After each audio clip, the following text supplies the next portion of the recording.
Está grabando. Bueno. Bueno, buenas tardes. Qué alegría estar acá con ustedes, que se pudo concretar esto. Y hoy vengo a hablarles de temas que están cambiando nuestra realidad, así como la conocemos, de una manera que capaz que hace 3, 5 años ni sospechábamos, o era parte de la ciencia ficción. Y ahora es una realidad que está golpeando la puerta y que ya empieza a aparecer en la góndola de los supermercados sin que nosotros estemos demasiado enterados. Entonces, quiero un poco traer todo eso a la tierra. Traje algún material impreso.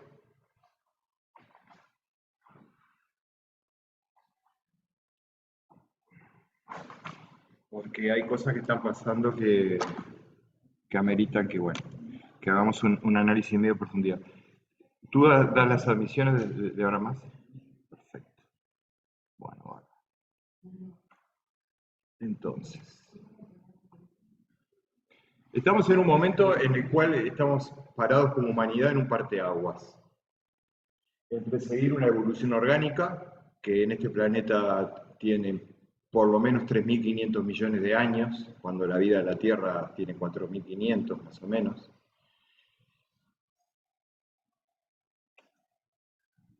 o llevarnos hacia una realidad basada en la inteligencia artificial, una realidad sintética, en la cual las promesas siguen siendo la misma, una promesa de una vida eterna, pero lo que cambia es cómo se va a llegar a esa vida eterna, a través de un camino natural, y si le llamamos natural, y permítame acá pararme desde una perspectiva muy amplia que engloba al alma y al espíritu, o una perspectiva en la cual material basada en chips, basada en un circuito autocontenido que necesita energía, que no es autosustentable y que tiene una fecha de caducidad, porque si estamos enchufados a máquinas, siempre va a haber alguien que va a tener la capacidad de bajar el interruptor, y a partir de ahí, ¿qué pasará? ¿No? Entonces veo que estamos parados en ese parteaguas, dijiste, para entrar, en el cual la producción de nuestros alimentos es una pieza clave en todo esto. Ya tuvimos hace unos días el anuncio explícito en una actividad que se hizo, que organizó la Intendencia de Canelones, donde se habló de una nueva manera de producir alimentos a partir de todo robotizado.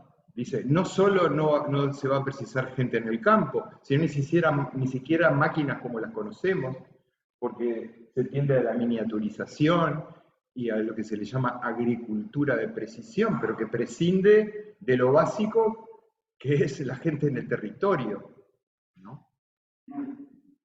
En referencia a eso, hubo una entrevista hace algunos días en Radio X36, una mañana, que entrevistaron a Mauricio Vives, seguramente lo conocen.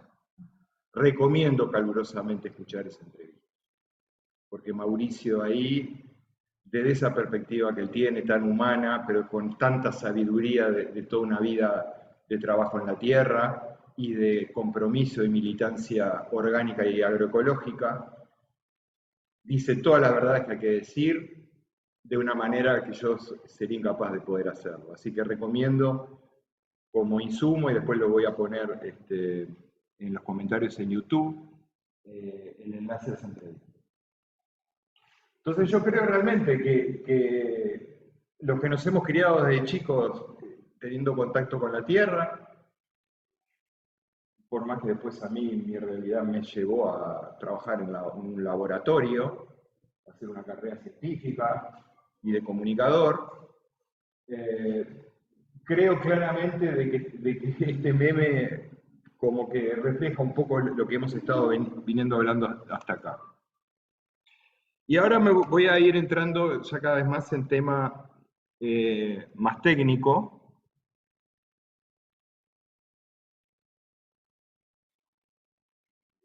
Estaba mirando los comentarios en el chat.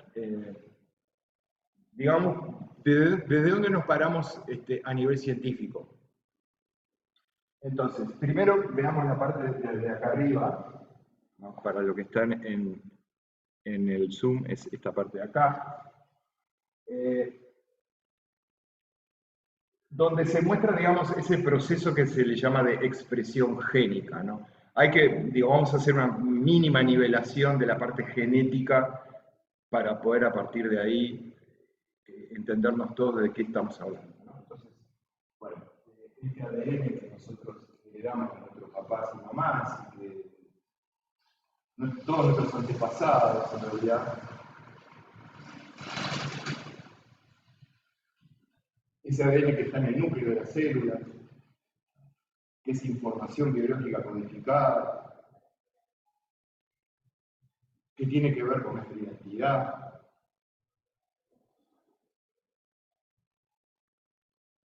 Primero, la célula lee esa información en un proceso que se llama transcripción y da ARN, que es muy parecido químicamente al ADN.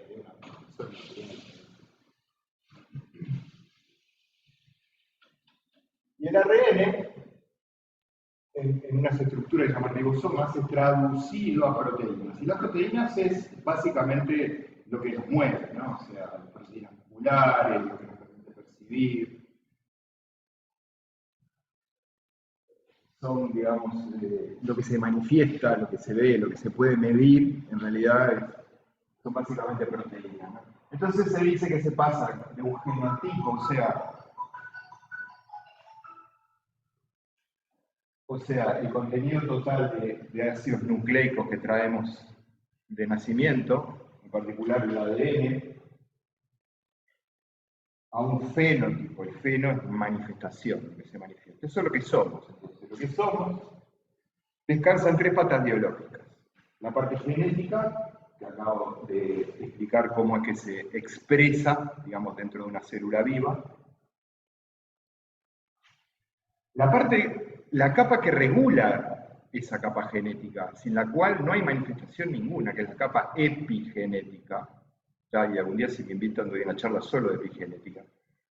Me encanta el tema, y cada vez se sabe más. Que también es heredable. Heredamos de nuestros antepasados la genética y también la epigenética, sobre todo de mamá, pero también de papá. Y también del ambiente. El ambiente es la tercera pata, que es indisoluble con todo esto. No hay genética ni epigenética si no hay ambiente. Entonces, somos el ambiente y el ambiente es nosotros. Estas tres patas, gracias a la tecnología se ha podido manipular este proceso. Entonces se puede replicar el ADN en tu ensayo, ¿no? Entonces, todos habrán oído hablar de la PCR. Bueno, la PCR es un método de replicación del ADN. Para eso, en el caso más conocido por todos, capaz que hace 3 años no sabíamos qué era una PCR, ahora todo el mundo más o menos sabe que es esa técnica que permite amplificar trillones de veces moléculas de ADN a partir de una sola, ¿no? Pero de ADN, entonces el ARN, que por ejemplo que está dentro del llamado virus SARS-CoV-2, se tiene que pasar a ADN para poderse trabajar. Es este fenómeno de electrocopia, que también ocurre naturalmente. Ahora les voy a poner un ejemplo. Entonces, en el laboratorio podemos hacer todos estos procesos. Tenemos el ADN se puede leer, se puede escanear, se puede cortar, se puede copiar, se puede amplificar, se puede modificar, se puede editar, se puede mezclar. Todo eso es relativamente fácil de hacer en el laboratorio. Y a partir de ahí se sigue este proceso y se pueden llegar, por ejemplo, a proteínas totalmente nuevas, de diseño. Entonces, hoy por hoy, la parte de diseño juega un rol central. Y es ahí donde entonces de repente uno se encuentra que está como en manos de diseñadores. ¿Y quiénes son esos diseñadores? ¿Alguien los votó? ¿Alguien los eligió? No sé, después vamos a ver un poco, a ver, quiénes son esos diseñadores. Porque no es la naturaleza. En ese parteaguas que les decía, de la evolución natural, sí, todo esto nos permite estas herramientas de este manejo de estos procesos in vitro, un tubo de ensayo, in silico en la computadora, modelizando, diseñando, también in vivo, nos permite entender cada vez más cómo funciona la naturaleza. No encuentro un verbo mejor en este momento. Cómo es la naturaleza y cómo somos nosotros dentro de eso. Entonces, esa parte se la llevo 110%. El tema es cuando se mezcla el capital en todo esto. Entonces ya ahí, cuando empiezan a haber otro tipo de intereses que no es simplemente el foco puesto en el bienestar, en la salud, en la naturaleza, sino en el dinero. Bueno, eso ya complica bastante las cosas. Entonces, siguiendo con esta parte básica, digamos, si este es el esquema que les mostré recién, el ADN se replica, se transcribe y se traduce, ¿no? Lineal, que esto ya se sabe desde el año 1960 más o menos. Pero hoy, cuando uno ve adentro de la célula, el fenómeno es mucho más complejo. Es mucho más complejo. Si nosotros siguiéramos todo esto que está acá de papel este nivel, pero no importa ni siquiera los nombres, ¿no? Este camino que va por acá, hasta proteína, es básicamente lo mismo que se denunció en el año 60. Pero ya por el año 2010 ya se sabía de que en realidad todo está funcionando como una red de interacciones. No es un fenómeno lineal en el cual el ADN es el que comanda las cosas y manda las instrucciones, porque no, si la célula no lee el ADN no hay nada, sino que la célula es. Entonces, si uno se para desde dentro de la célula, ¿qué está pasando en la célula? Hay una red compleja de interacciones basadas en el ARN. O sea que ya el ADN fue destronado, digamos, como la molécula central de la información. Sí guarda la información, pero nosotros estamos siendo, gracias al ARN que está presente en este preciso instante, dentro de nuestro. Sin ese ARN no podríamos vivir. Y de hecho, por ejemplo, hay venenos muy fuertes como el de Amanita phalloides, hongo que anda en los campos nuestros, que lo que hace es justamente bloquear el pasaje de ADN a ARN y ahí morís inmediatamente. Bueno, esto, más allá de los nombres y de los conceptos así, hay un concepto general que es el hecho de que este tipo de descubrimientos nos han llevado inevitablemente a tener que ver a los fenómenos biológicos de una manera integral, holística, sistémica. Sin embargo, para la industria esto no conviene, porque ¿por dónde le entramos acá? Con productos que sean vendibles. A la industria lo que le sirve es esto.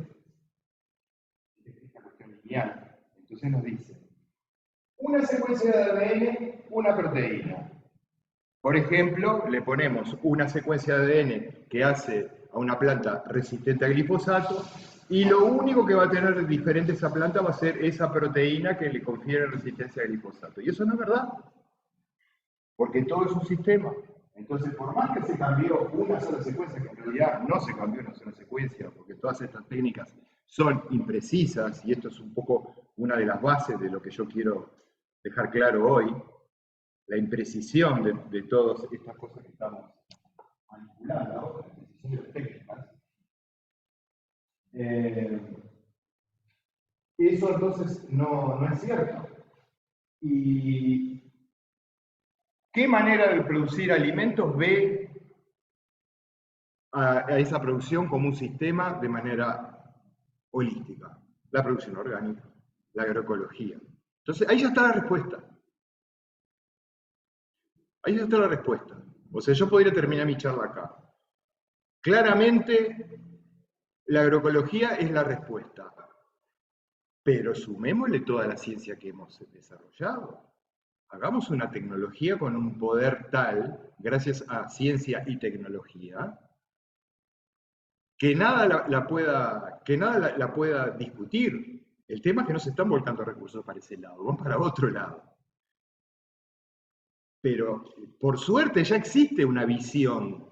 No estamos hablando en el desierto diciendo, oh, miren, esto es un callejón sin salida y no hay salida. Hay salida. El tema es poner los recursos para esa salida. Bueno, veo que hay otra... Perdonen esto de la interacción. Bien, seguimos. Entonces, a ver.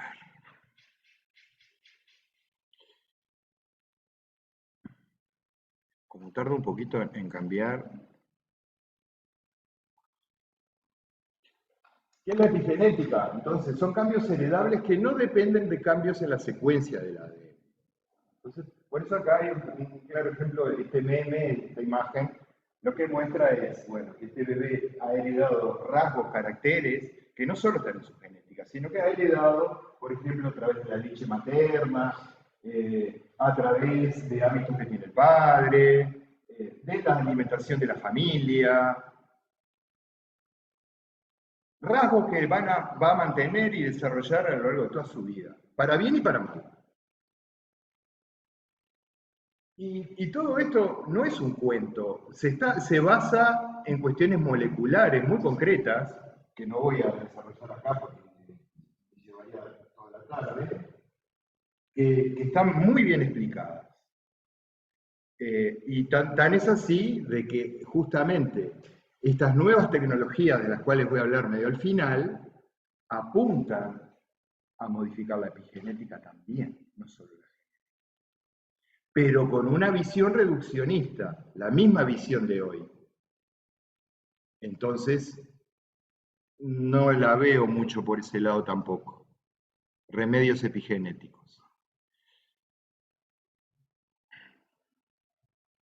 Estoy tratando que pase. Ahí. Otro ejemplo de epigenética. Los microbios que nos rodean. Por eso,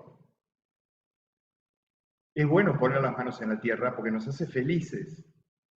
Y esto no es un cuento de cumpleaños.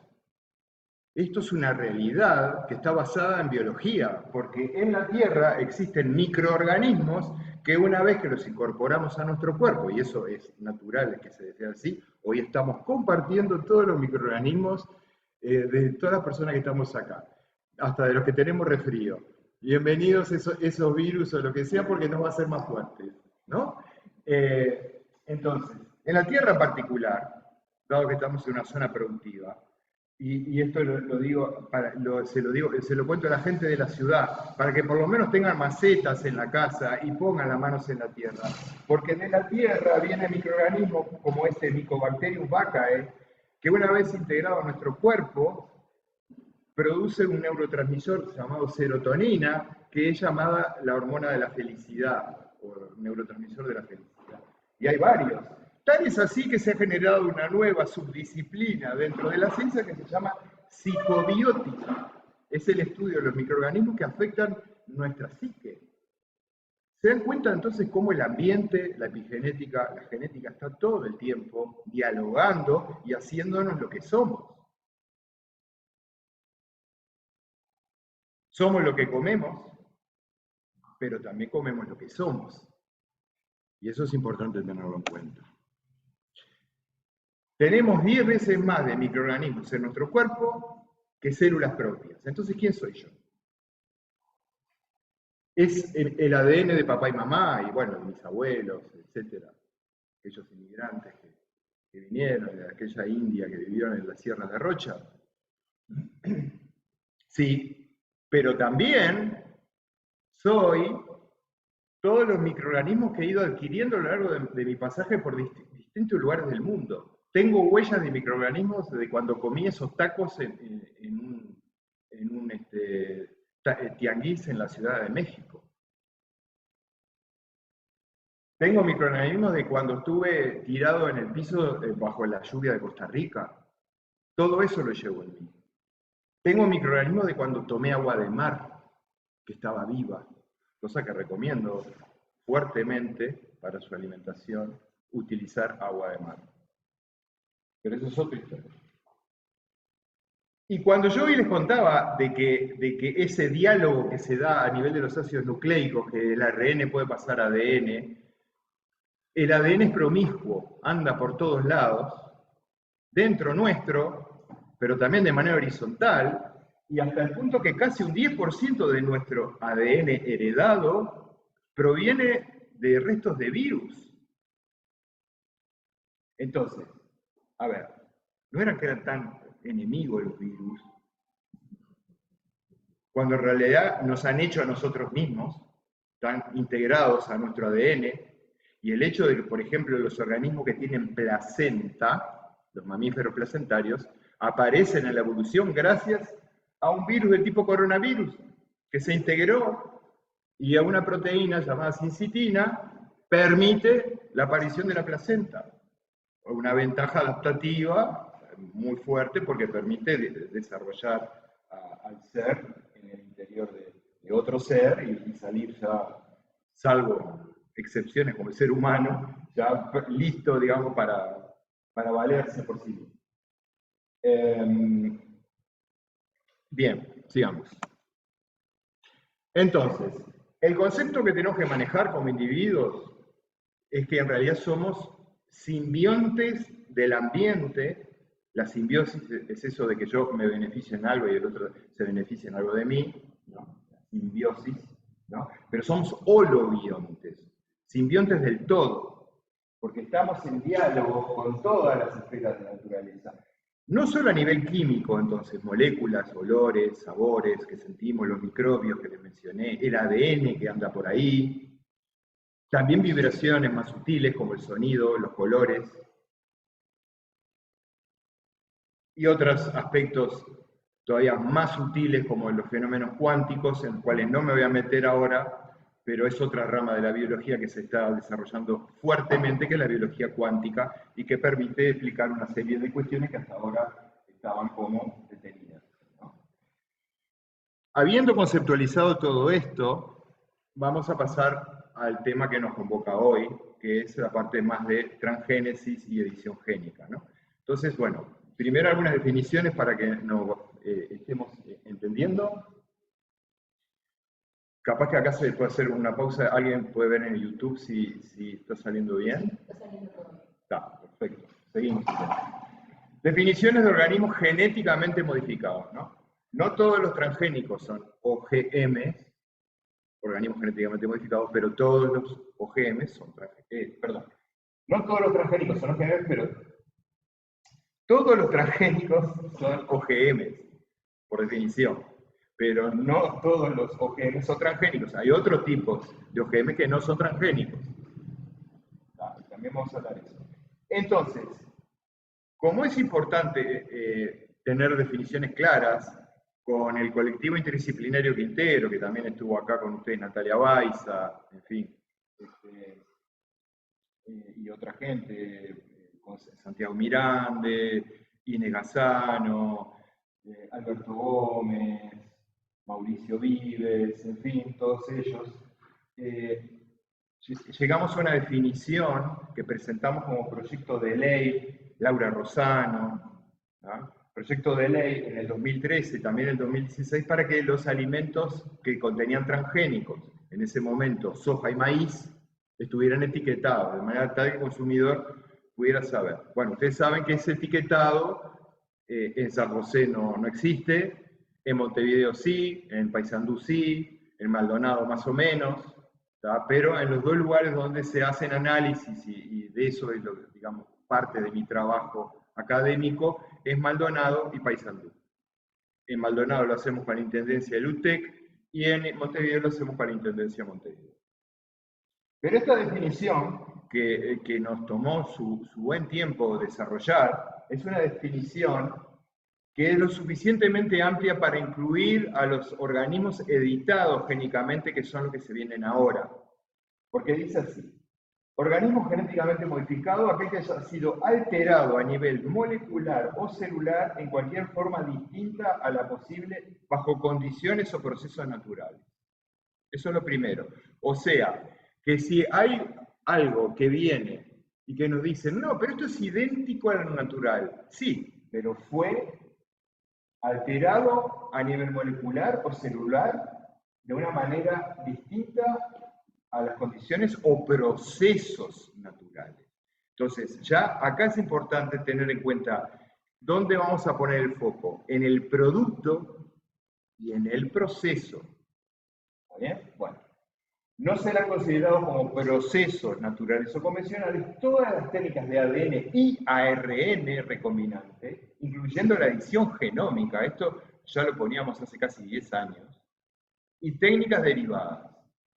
Bueno, obviamente esto no ha caminado, está fondeado en el Palacio Legislativo. Acá hay una oportunidad política para que la población, digamos, haga fuerza de alguna manera. No se me ocurre mucho cómo, porque en cada legislatura alguien lo vuelve a poner sobre la mesa y se discute un poco y se vuelve a fondear. Pero en este momento particular, esta definición, creo que hay que defenderla por razones que vamos a explicar enseguida. Entonces, esto es muy breve, digo, ¿qué es un transgénico y qué no es un transgénico? ¿No? O sea, si cruzamos dos razas de perros, esta es este diapo de Pablo Galeano, la que modificada por mí, bueno, acá esto no es un transgénico, es una cruza de razas.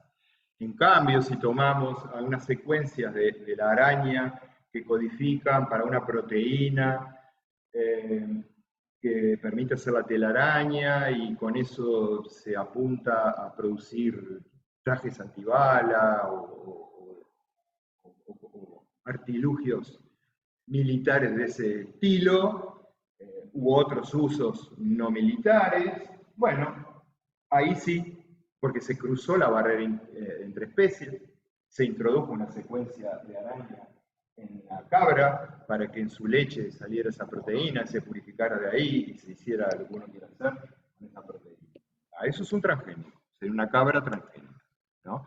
En el caso de Uruguay, hasta hace 2 años, había 2 vegetales modificados. La soja transgénica, que todo el mundo la conoce, ¿no? Que se hizo inicialmente resistente a herbicida, y el maíz, que se lo hizo insecticida. Al día de hoy, bueno, ¿y cómo se hace todo esto?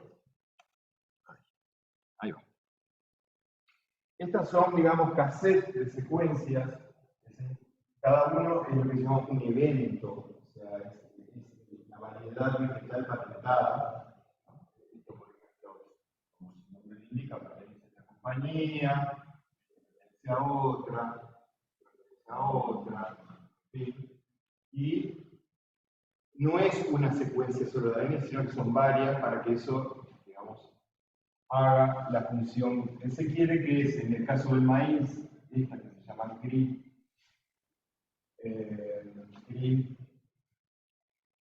esto codifica para la proteína insecticida, y las EPSPS,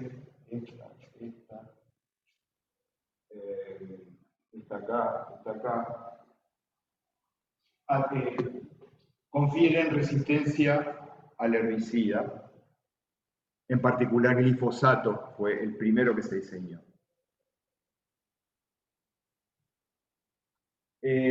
Lo primero que se vio ya de entrada es que esto era el diseño. Recuerdan que estuve hablando siempre de diseño. Entonces, el diseño era, vamos a insertar este cassette dentro del genoma de la planta y vamos a tener los rasgos que queremos.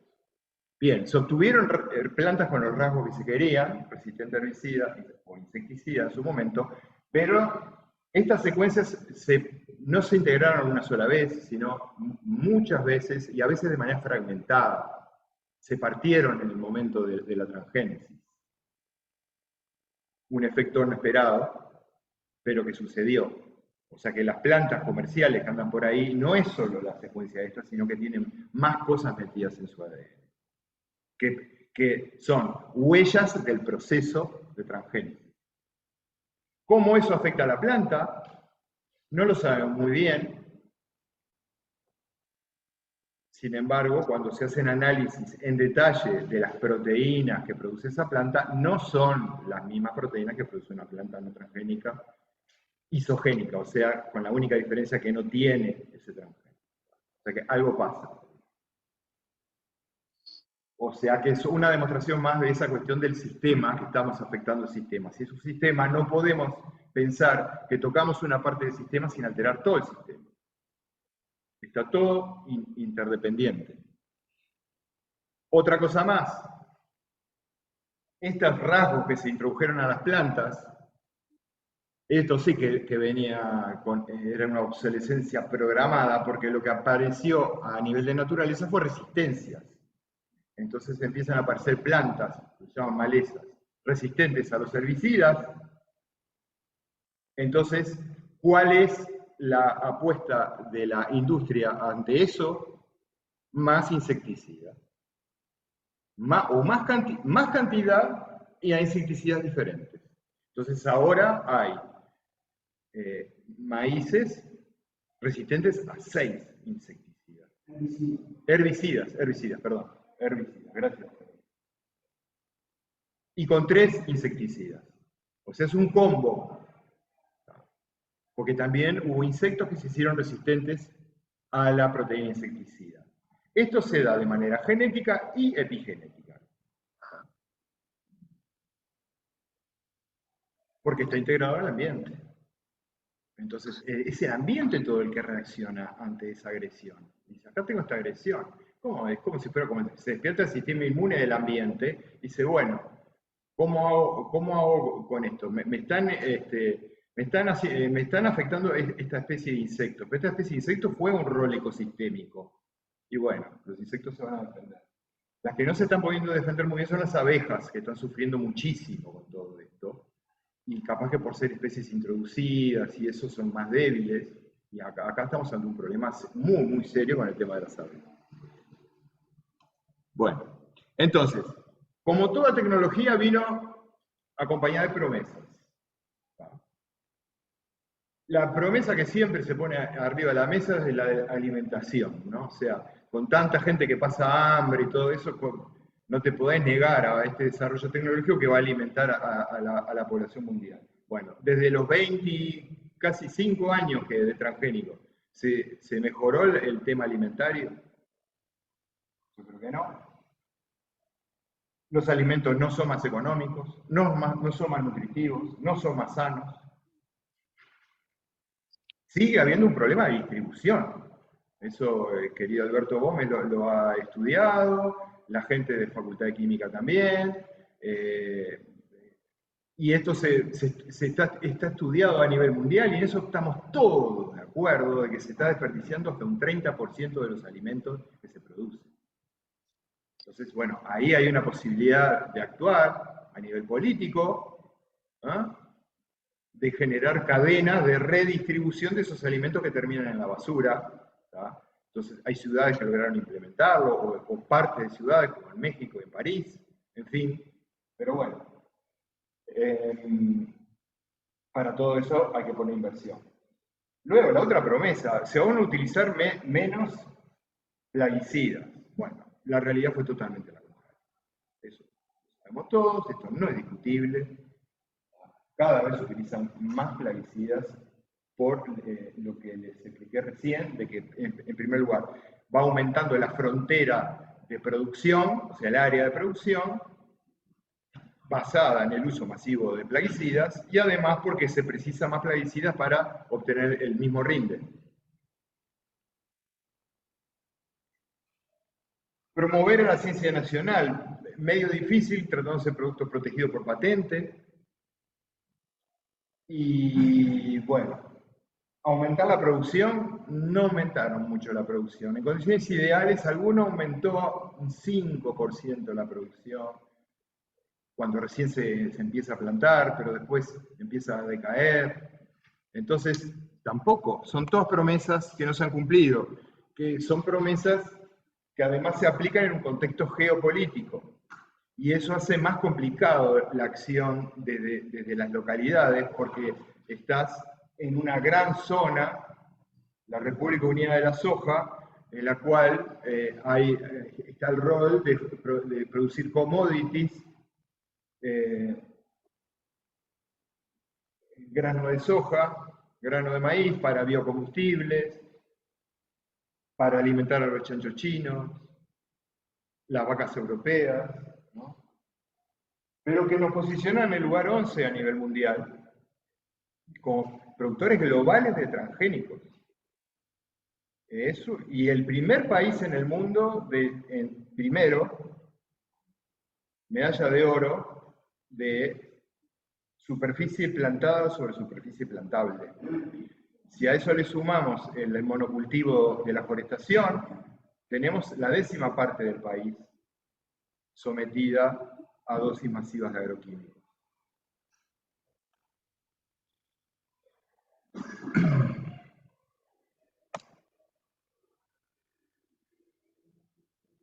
¿Será que va a pasar? Sí. A la soja y al maíz ahora hay que sumarle al trigo. Claro, por ahora no está aprobado para comercialización y consumo, está para investigación. Pero sí está aprobado en Argentina y en Brasil. Entonces, ¿qué va a impedir de que entre la harina desde Brasil, Argentina, o las galletitas o lo que sea, y el trigo es base central de nuestra dieta?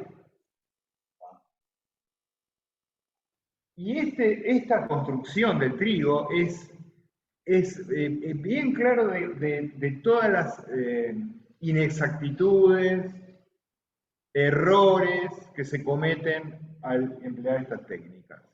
No voy a abundar en estos detalles, pero esta construcción que se suponía que una partecita, el cassette, tenía que integrarse al trigo, 8 veces se integró en partecitas, se convirtió en un trigo que tiene secuencias de resistencia a antibióticos. Entonces, se va a plantar trigo que va a estar liberando al ambiente secuencias resistentes a antibióticos beta-lactámicos, como la ampicilina y sus derivados. Bueno, obviamente que la sociedad argentina, sobre todo, se ha puesto de punta con esto. Hay toda una movida, acá todavía no demasiado. Nos hemos movido bastante con el colectivo TA. La noticia que tenemos es que no está rindiendo en campo lo que decían que iba a rendir, está rindiendo bastante menos. Entonces eso hace de que no se esté incorporando, digamos, demasiado este trigo, a no ser en regiones con mucha sequía, porque aparentemente mejora el rendimiento en condiciones de mucho estrés hídrico, sobre todo de falta de agua. Pero es un trigo además que es resistente a glufosinato, ya no a glifosato, es la pieza de recambio del glifosato, es el glufosinato, el 2,4-D, el dicambo, mucho peores que el glifosato. Entonces cuando vienen y nos dicen de manera pública, en ese programa de televisión, como lo bautizó Mauricio Vives, en la Intendencia Canelones, dicen, los productos que se usan en el campo cada vez son más inocuos. No, no es verdad. Cada vez se usa más y de productos cada vez más peligrosos. Y además, y esto es una cuestión, bueno, si quieren saber más, yo pertenezco a un grupo de científicos a nivel latinoamericano, se llama UCCSNAL, UXNAL, Unión de Científicos Comprometidos con la Sociedad y la Naturaleza de América Latina, que hicimos un conversatorio sobre el trigo hace 2 años, y ahí hay mucho más información, a raíz de que se estaba por aprobar en Argentina y Brasil. Y ahí nos dimos cuenta de que no hay método para que nosotros en laboratorio podamos estudiar este trigo, no podemos detectar a este trigo. Entonces, y esto es un claro ejemplo de cómo se maneja la industria. Es fuerte decir esto, pero es la verdad. No son transparentes. No son transparentes. No nos dan los datos que necesitamos para apoyar a la sociedad que quiere saber qué es lo que está consumiendo. ¿Por qué se guardan esto en secreto? Si ellos lo manejan, obviamente. Los laboratorios, claro que lo manejan, van a saber si esto es o no es. Ellos tienen el método. ¿Por qué no lo liberan al público? ¿Por qué no quieren que nosotros sepamos si un pan está hecho con trigo transgénico o no? Eso es una cosa que me supera y me indigna, ¿no? Y bueno, entrando, digamos, a la respuesta que hemos hecho, digamos, una parte pequeña de la academia de manera multi-interdisciplinaria a todo esto, bueno, con la gente de Facultad de Agronomía, de Guille Galván, Laura Franco, de Química, Pablo Galeano, quien les habla, hemos estudiado flujo génico entre maíz convencional y transgénico, hemos visto que hay una contaminación a nivel de campo por el polen, ¿tá? Frecuencia baja, pero la hay. Ahora Pablo está desarrollando un método para limpiar el campo. También hemos visto que por trasiego de semillas, zonas que son reservas naturales, como en la Quebrada de los Cuervos, apareció maíz transgénico ahí. Entonces, ese tipo de monitoreo lo estamos haciendo con mucha dificultad. Después este es un trabajo de más alcance, creo que es el primer trabajo a nivel mundial en el cual probamos, junto con colegas de México, que los productos hechos a base de maíz, productos comerciales, desde la comida chatarra, cereales de desayuno, las tortillas, tenían secuencias transgénicas, y de las que tenían secuencias transgénicas, tenían la mitad de ellos glifosato, o sea que el glifosato, que fue que estudiamos, ¿no? El glifosato pasa desde el campo hasta la góndola del supermercado. El glifosato sube, y cuando digo glifosato digo casi todos los plaguicidas, puede haber alguno que sea más fijo, pero el glifosato, glufosinato, el dicamba super volátil, 2,4-D, todos esos suben en la atmósfera y caen en el agua de lluvia. O sea que tenemos plaguicidas en el agua de lluvia, en las cañadas, en los ríos, en los arroyos, en las lagunas, en el mar, en la tierra, en los alimentos. Y nadie habla del tema. Ante eso, decidimos, con el colectivo TAP, hacer un estudio piloto de la presencia de glifosato en líquidos humanos. No había nadie que lo estuviera haciendo en el momento. Fuimos los primeros que lo hicimos, ¿no? Y analizamos a la gente del colectivo TAP. Todos teníamos glifosato en la sangre. La gente que vegetariana era la que tenía más. ¿Y por qué? Porque el glifosato se usa como desecante precosecha en decenas de productos. La lista que ustedes pueden chequear en el Departamento de Agricultura de Estados Unidos son casi 100 productos, entonces se utiliza como desecante precosecha en trigo, en cebada, en centeno, en las almendras, en el maní, en el melón. Sí, y si no es el glifosato es otro herbicida, porque la planta está muriendo, entonces como estrategia va a tratar de salvar su descendencia, ya sea la semilla o el fruto. Y esta es la realidad.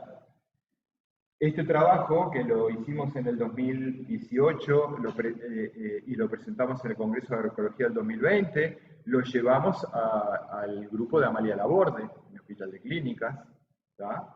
Para presentarle y miren, tenemos esta realidad, ¿qué hacemos con esto? ¿Ustedes nos apoyan? Bueno, una carta capaz que le podemos hacer. Nunca recibimos esa carta. Entonces, sabemos que ellos están trabajando, hemos pedido dialogar con ellos, todavía no se ha concretado esa reunión. Pero esto también demuestra de qué manera tan aislada estamos trabajando todos, ¿no? Y eso a mí me apena un poco porque creo que tendríamos que sumar esfuerzos. Y dentro de la academia en sí hay zonas, digamos, algunas zonas que sí están sumando esfuerzos. Por ejemplo, la gente del Cure Rocha, que está estudiando todo lo que está pasando en la cuenca de la Laguna Merín, con el tema de las arroceras y los plaguicidas. Ahí hay gente muy preparada. Alguna gente en Paysandú también está haciendo cosas. Entonces, esto que es un problema realmente serio, porque la correlación con el aumento de enfermedades crónicas no transmisibles es real, ¿tá? Y además, y esto me parece que es central. Ayer escuchaba un oncólogo en una audición de radio, también ahí en CX36. Él decía, es muy difícil hacer la correlación entre los plaguicidas y el cáncer. Bueno, no hay datos en Uruguay. Bueno, ¿saben qué? Sí hay datos en Argentina. Hay que ver el trabajo que hace el doctor Damián Berseñasi, que hoy me perdí de encontrármelo por estar acá con ustedes, que estaba en una actividad en la Facultad de Información y Comunicación, y está viniendo más frecuentemente a Uruguay, y ojalá que algún día lo podamos traer acá. Es un referente de la ciencia latinoamericana, porque hace sus campamentos sanitarios y va casa por casa preguntando cuál es el estado sanitario, correlaciones y eso, y él asesorado por científicos más de base, químicos, bioquímicos, ha logrado correlacionar de manera directa el uso de algunos agrotóxicos con los casos de cáncer. En Argentina se sabe, en Brasil se sabe. Entonces yo digo, es la misma región, es la misma manera de producción, somos más o menos la misma población. ¿Por qué tiene que ser diferente la realidad acá que en esos otros lugares? Yo creo que hay que invertir el peso de la prueba y hay que usar eso como argumento político para exigir que se nos cuide más, que se haga más análisis, que se hagan más controles. En definitiva, que se apunte a otro modelo de producción sin agrotóxicos. Y estas son las consecuencias del modelo transgénico.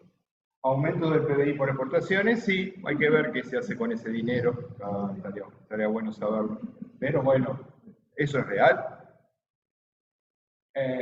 Pablo me decía el otro día con mucha razón, dice, sí, claro, pero eso también refleja porque aumentó el área sembrada, entonces más área, más exportaciones, es lógico, no tanto por el modelo transgénico, Mauricio también me decía.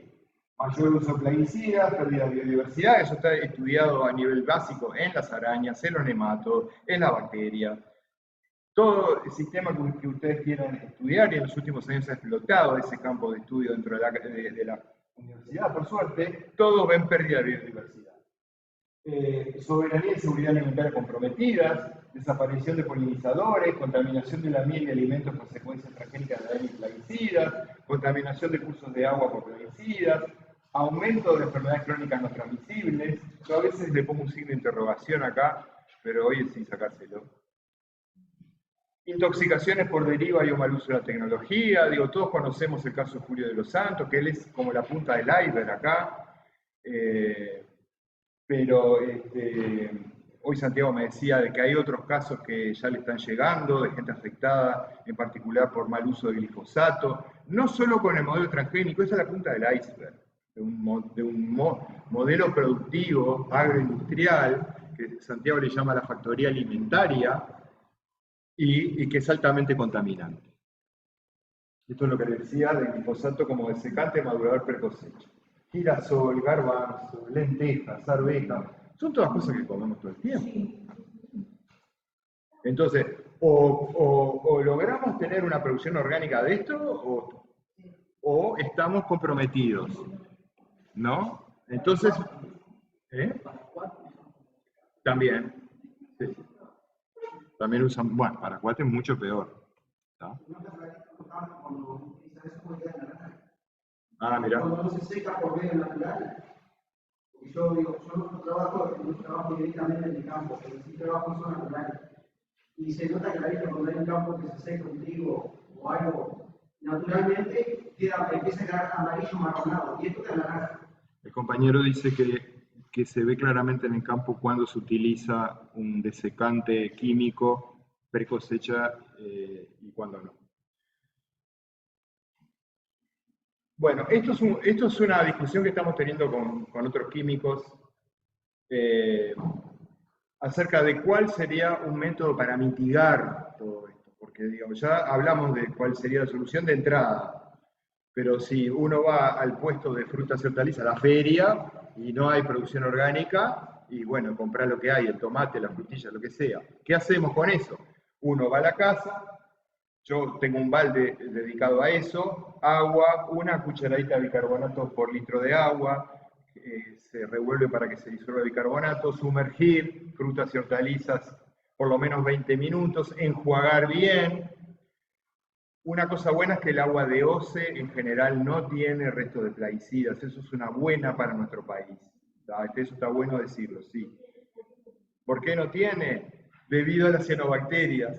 Porque tuvieron que poner carbón activado como filtro. Entonces, no todas las plantas potabilizadoras lo tienen, pero las que tienen carbón activado, el carbón activado retiene los plaguicidas. Entonces, en Montevideo por lo menos no se puede detectar ningún plaguicida. Eso es una buena noticia para la población. No sé qué pasaba antes que pusieran el carbón activado. Creo que en Montevideo hace tiempo que usan carbón activado.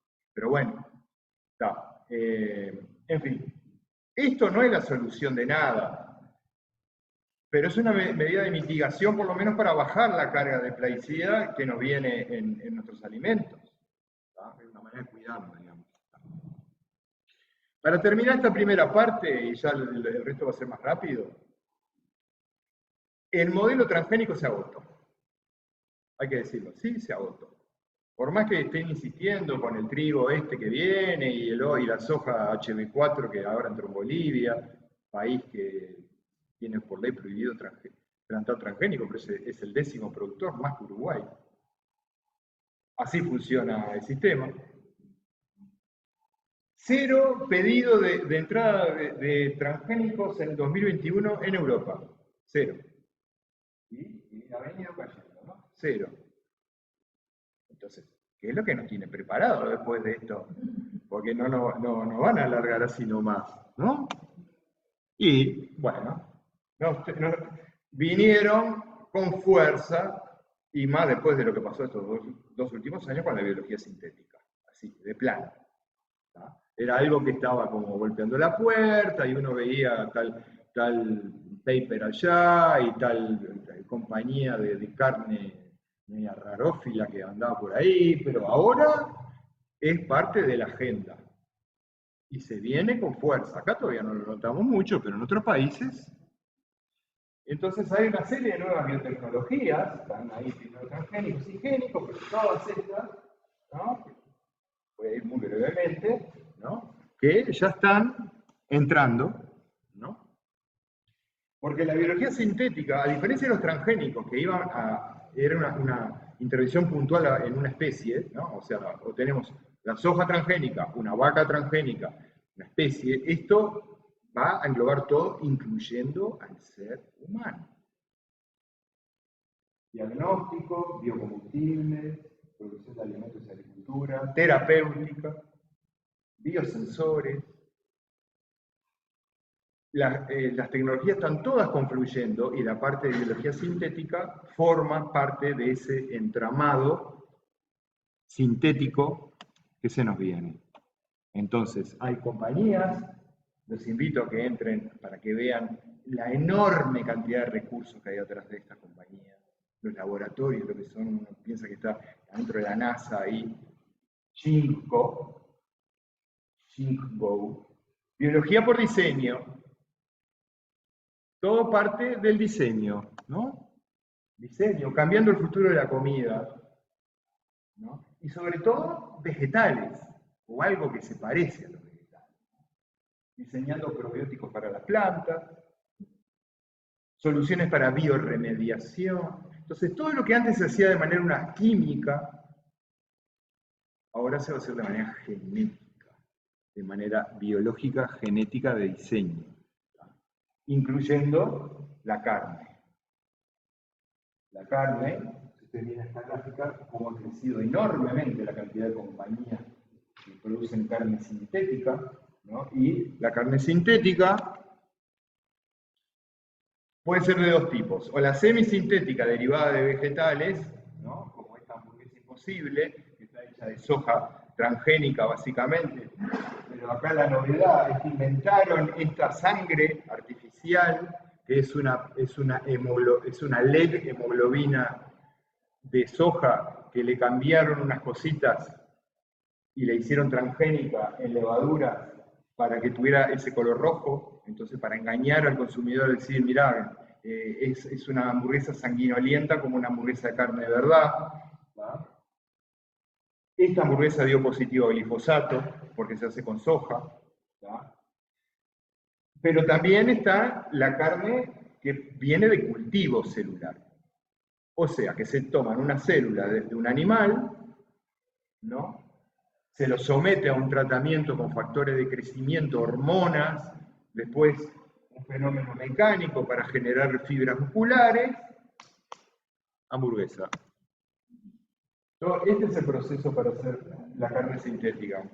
Es un alimento ultraprocesado, ¿verdad? Ya va a pesar. Se genera por impresora 3D. Entonces tenés un chorro de la sangre sintética, un chorro de la grasa sintética y un chorro del músculo sintético. Y eso lo vas armando en una especie de filete o algo así. Y eso se empaqueta y te lo venden como si fuera carne. Pero ya entramos ahora en terrenos todavía más raros, porque se nos pretende hacer cambiar nuestra dieta, que estamos acostumbrados y hemos coevolucionado con esos vegetales. Por ejemplo, lo que tenemos todo alrededor, el diente de león, que ahora está dando flores. Diente de león es una comida maravillosa, rica en hierro, antioxidantes, actúa contra la proteína Spike del coronavirus y de las vacunas, es un antídoto. Está buenísimo comer diente de león, se puede comer hasta las flores. ¿Tá? Y eso coevolucionó con el ser humano, por algo está ahí. Coevolucionó miles y miles y miles de años, ¿tá? Y así como ese, miles de ejemplos. Sin embargo, nunca comimos insectos, que yo sepa. Por lo menos en este país, en esta zona del mundo. Hay lugares donde sí comen insectos, porque bueno, hay costumbres. Por ejemplo, en México te agarran en saltamontes, chapulín, ¿tá? Que crece en las sierras de México en otoño, que hay nubes de chapulín, entonces van con el calderín, lo juntan, lo pasan por la tostadora y le ponen el piquín, y te lo comes y está bien, he probado, no es una cosa que me guste mucho, pero ellos lo tienen incorporado. O los indígenas sudafricanos, perdón, australianos que salen por el desierto, entonces ven un agujerito y acá hay una isoca, y sacan la isoca, y está, es fuente de proteína.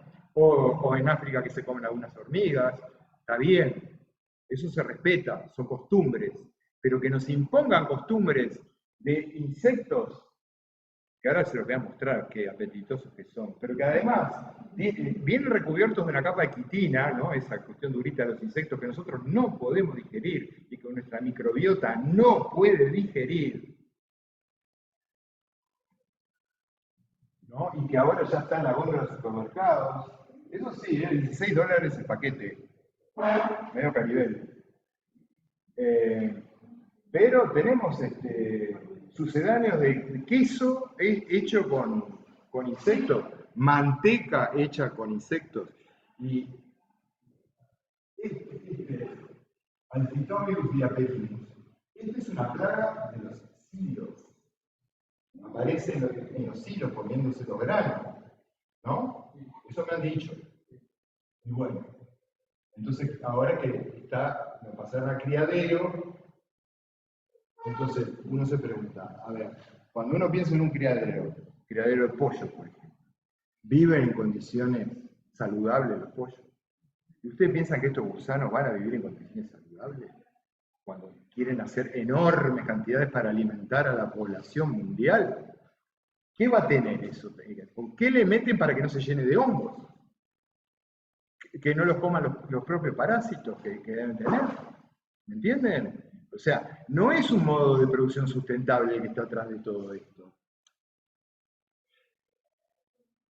Leche sintética, leche materna cultivada en laboratorio.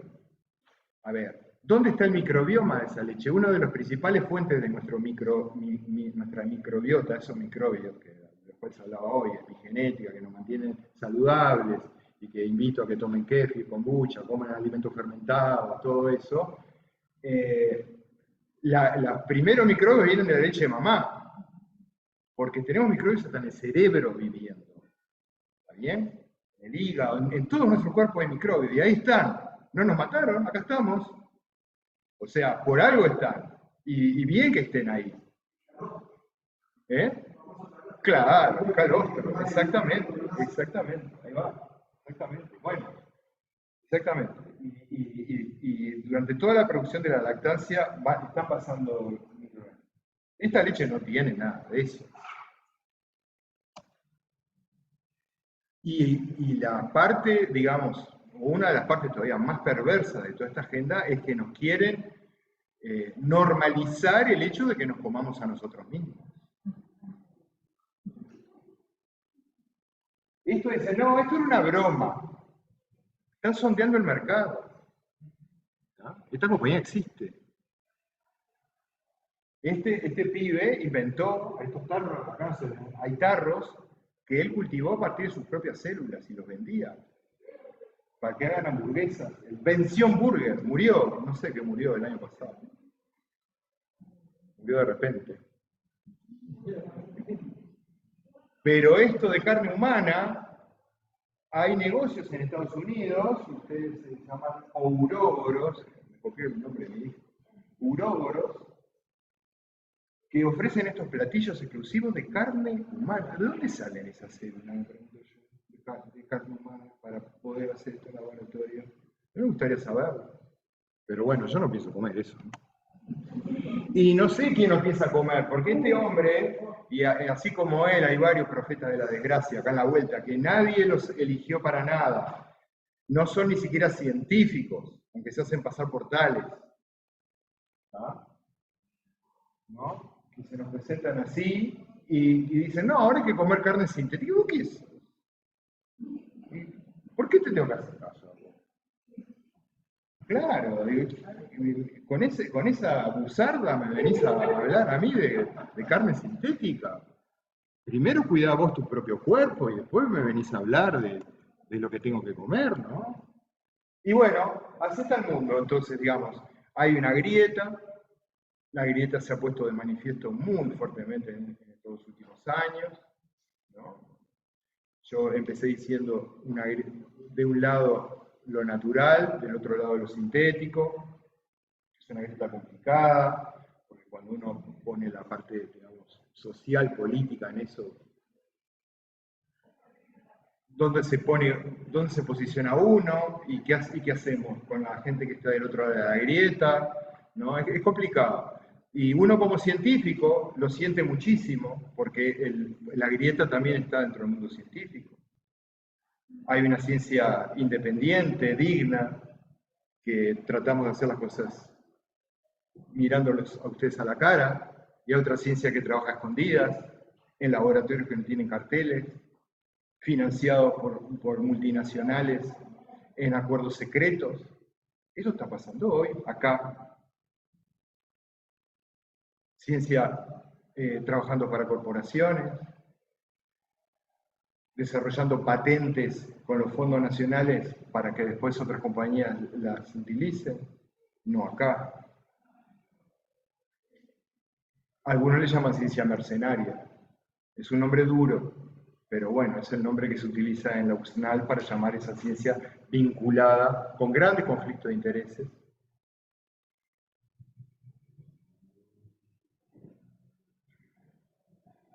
Los que tienen claro qué hacer es esta gente de acá. Ellos están de un lado de la grieta y se van a aprovechar lo más que puedan de todo lo que haya por ahí, ¿no? Entonces, para terminar, y les agradezco su atención hasta ahora, ¿qué es la edición génica?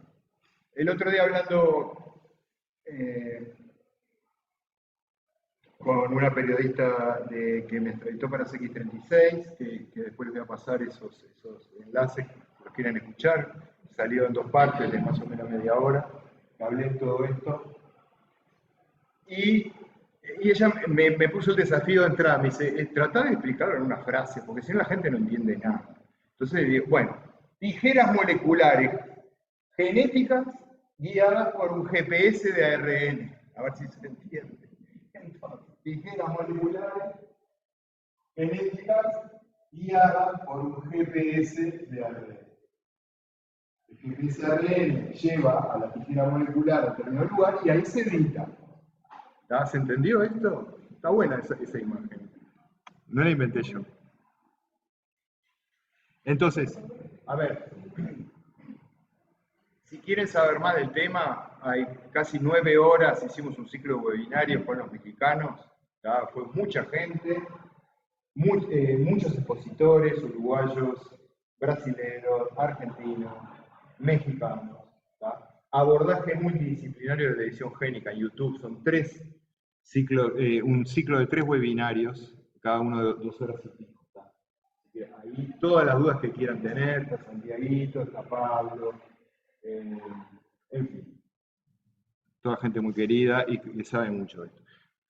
¿Cuál es la diferencia entre lo transgénico y esto? Es que esto es modular. O sea, el transgénico era una secuencia de ADN que ¡pah! Se metían ahí. Esto es modular porque es esa proteína que viene guiada por el GPS. Entonces, esta proteína no solo puede cortar el ADN, sino que puede cambiar otras cosas dentro de la célula. También la epigenética. No solo la genética cambia la transgénesis, sino la epigenética. Permite varios blancos simultáneos, o sea, ir a varias cosas a la vez.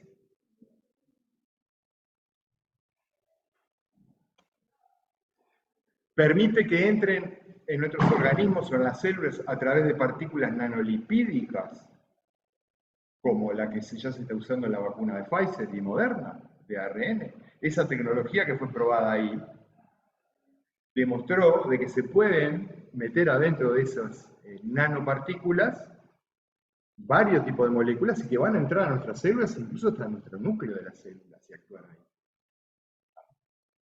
Entonces, ¿qué es lo que se busca con la regulación génica? Básicamente lo mismo que con la transgénesis, con las mismas promesas a la cual le suman ahora que es las mutaciones que se introducen son indistinguibles de mutaciones que podrían haber ocurrido naturalmente. Porque en el diseño, como ustedes vieron, esa tijera cortaría un solo lugar y nada más. Y eso no es verdad. No es verdad. La tijera corta en otros lugares también. El GPS no es perfecto. La tijera permite que el GPS no ande del todo bien e igual corta. Y una vez que corta, la célula reacciona. A una célula no le gusta que le corten el ADN. Va a reaccionar. ¿Tá? Esto está muy vinculado con algunas acciones que tienen que ver con el desarrollo de tumores. En fin, hay vías metabólicas que se prenden enseguida cuando hay un corte en el ADN y entonces empiezan a pasar cosas. Entonces, no es verdad de que el producto sea algo natural. Esto es lo primero que hay que decirlo así claramente y tenemos que tener todos claros como ciudadanos porque eso es lo que nos pretenden imponer como narrativa. ¿Tá? Y a veces, sin imponer nada a la callada, empiezan a aparecer productos como este tomate tranquilizante en Japón. ¿Tá? Que tiene altos niveles de gamma aminobutírico, es un neurotransmisor, el neurotransmisor, digamos, tranquilizante principal de nuestro sistema nervioso. O sea que antes de irte a dormir, ¿cómo mantener la población calma? Tomate tranquilizante editado génicamente, que ya se vende en Japón desde el año pasado. Y ojo si empiezan a ver aparecer productos con este tipo de sello, porque nos cambian la narrativa. No, la narrativa se mantiene, pero con una cooptación semántica, así como la agroecología la quieren cooptar, el sistema la quiere cooptar, y entonces, bueno, terminar una agroecología boutique, como dicen por ahí. Bueno, acá la cooptación semántica dice, bueno, esto ha sido bioingenierizado, y miren qué lindo todo esto, ¿no? Biofortificado, cuando ha sido intervenido genéticamente. Es un organismo genéticamente modificado según el protocolo de Cartagena. Y eso es ahí donde tenemos que pararnos de manera legal, decir, los editados genómicamente o génicamente caen dentro del protocolo de Cartagena. Nuestro país firmó ese protocolo, por lo tanto tiene que haber un análisis de riesgo para todos los productos que sean editados génicamente. En este momento, bueno, acá hay una lista de limitaciones de la técnica, o sea que, a ver, son muchas. ¿Tá? Todo esto está respaldado por bibliografía, los invito a ver, no crean todo esto que yo les digo, sino que hagan ustedes su propia investigación. En ese ciclo de webinarios hay mucha información, pero hay mucha información por ahí también, ¿no? Entonces se ha visto, por ejemplo, vacas editadas génicamente, porque enseguida pasaron los animales. También al hombre, ahora vamos a eso. Pero en los animales dijeron, bueno, vamos a hacer vacas sin cuernos, porque así cuando van en el camión no se lastiman entre ellos cuando van al matadero, ¿no? Bueno, resultó que en esa vaca sin cuernos terminó metido adentro ADN de todo el proceso de ingeniería genética de la edición génica. Entonces dijeron, pará, acá qué está pasando, y quedó suspendido esto, por ahora. Quisieron hacer ratones tranquilos. Entonces fueron al gen de la vasopresina y dijeron, bueno, para que los ratones no se terminen comiendo dentro de las jaulas, los ratones de laboratorio, le vamos a noquear el gen de la vasopresina. Resultan más agresivos todavía. Digo, hay algo que no estamos entendiendo. Claro que no.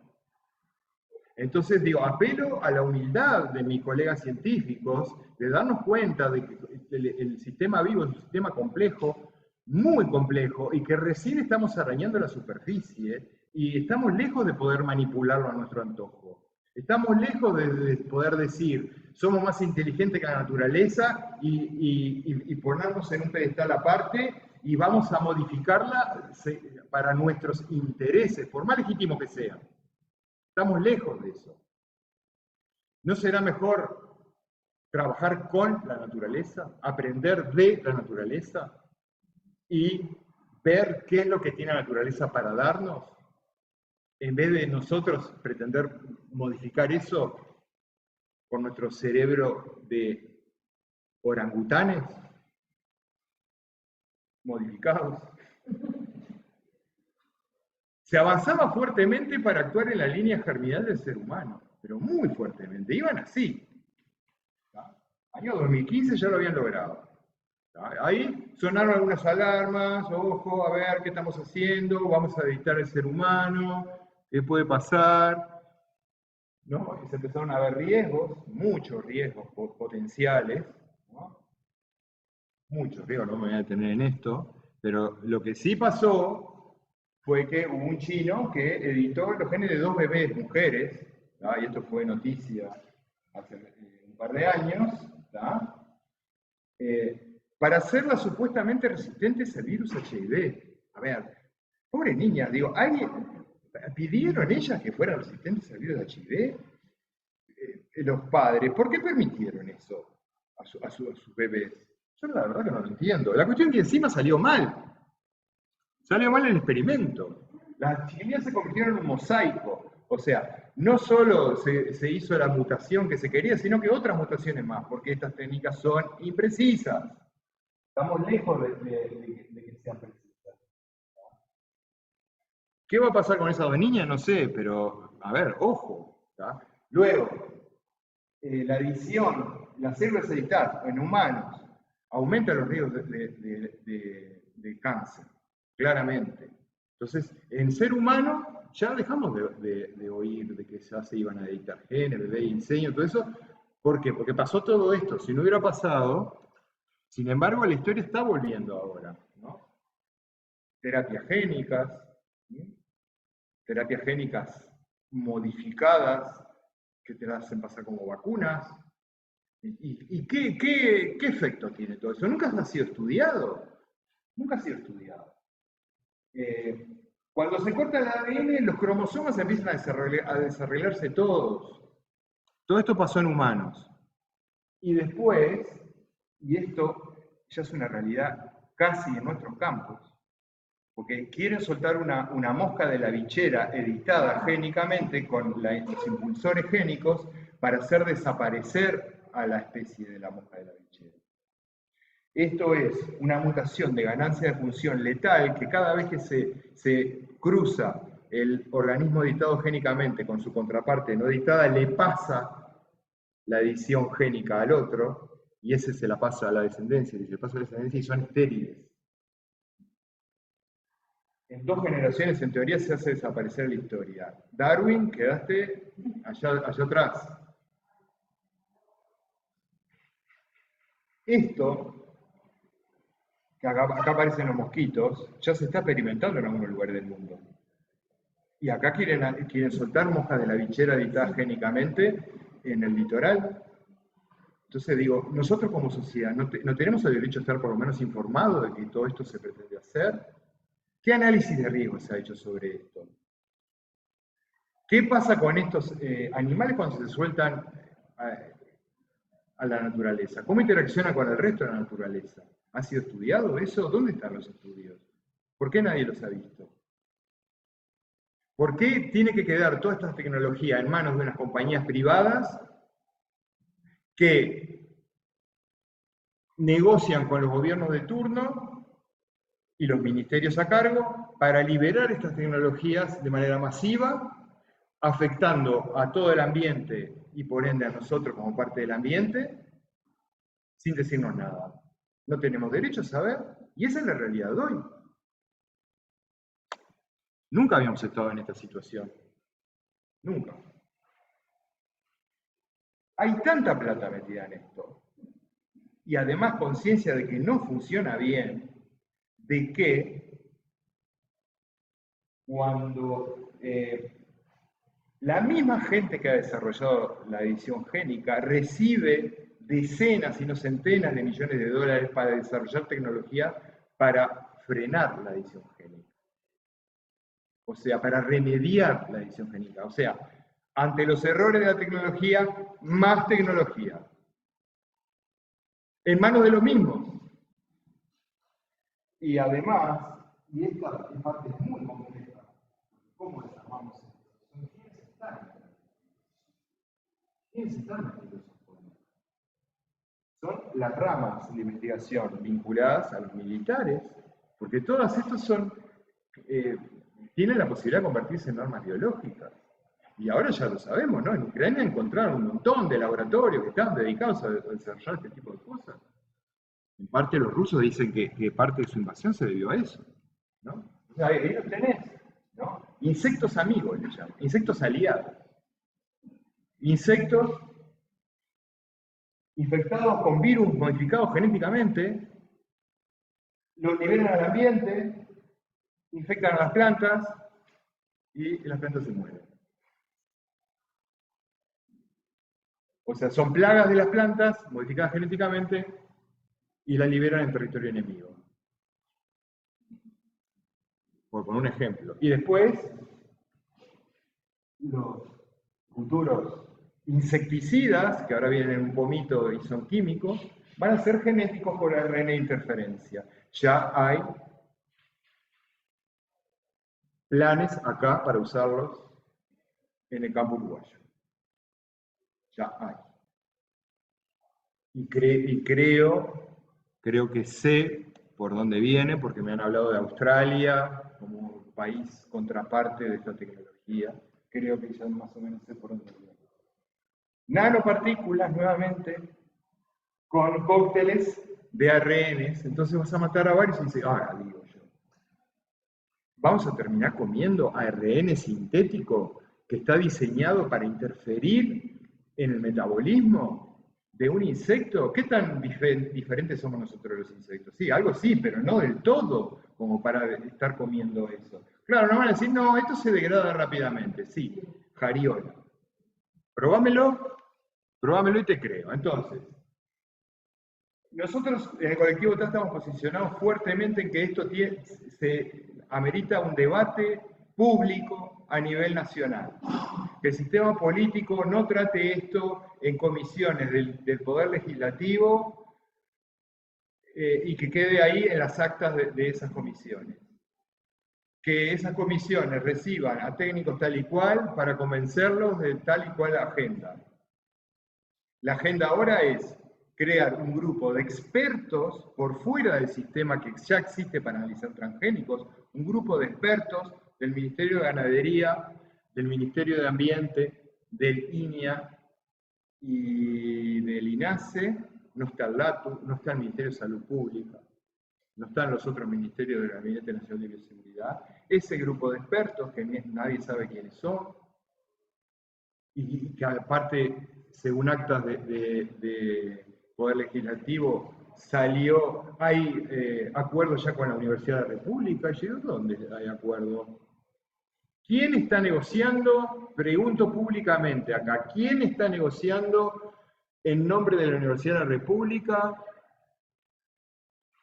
para generar este grupo de expertos que van a decidir si un organismo ha sido genéticamente modificado o no en base a esos criterios de si es natural o no? Entonces yo digo, vos me presentás esto que es un código, partiendo de un código, pero lo que pasó entre medio es una edición. El proceso no es natural, es ingeniería genética. Eso tiene que ser analizado. Estamos en la misma situación que con los transgénicos, o incluso más agudizada por la potencialidad que tiene todo.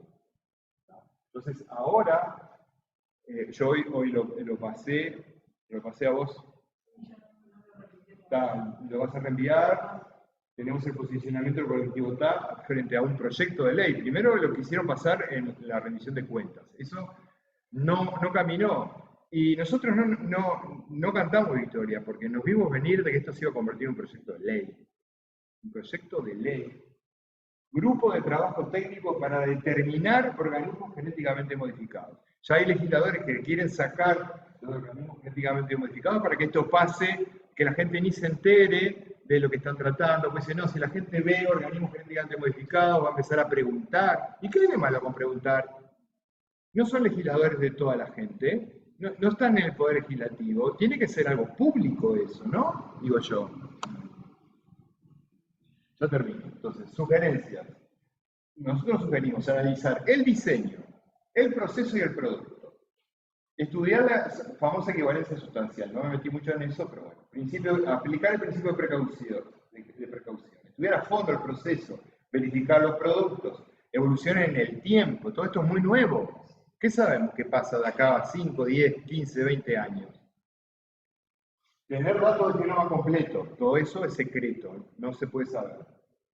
En fin, otras cuestiones técnicas, trazabilidad, regulación. Todo eso estamos pidiendo. ¿Tá?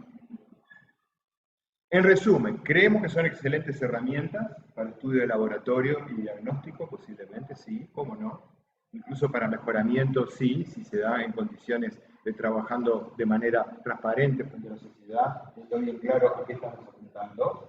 Potenciales beneficios en medicina y biotecnología, ¿sí? El tema es beneficios para quién, porque hasta ahora sabemos que en las manos en que están estas tecnologías son siempre una élite, unos pocos. Es un poder que se está autogestionando para tener cada vez más poder y ser cada vez menos, además.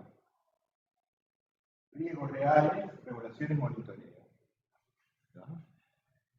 Agroecología con un encare de biotecnología del siglo XXI, eso lo digo yo. Entonces, bueno, para terminar, llamo a seguir formándose, espero que esta charla haya sido parte de eso, informarse, discernir personalmente qué camino quiero tomar en todo esto. Recuerden que ya al consumir nos podemos convertir en consumactores al estar decidiendo qué voy a consumir ya a partir de ahí y actuar.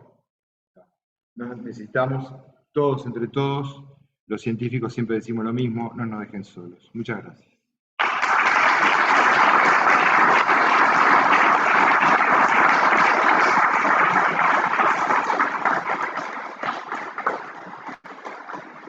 Gracias a vos. Gracias a todos, a los que están conectados, a Claudio especialmente, y a seguir defendiendo la agroecología, que sin duda es la alternativa de la vida que está en sintonía con la naturaleza.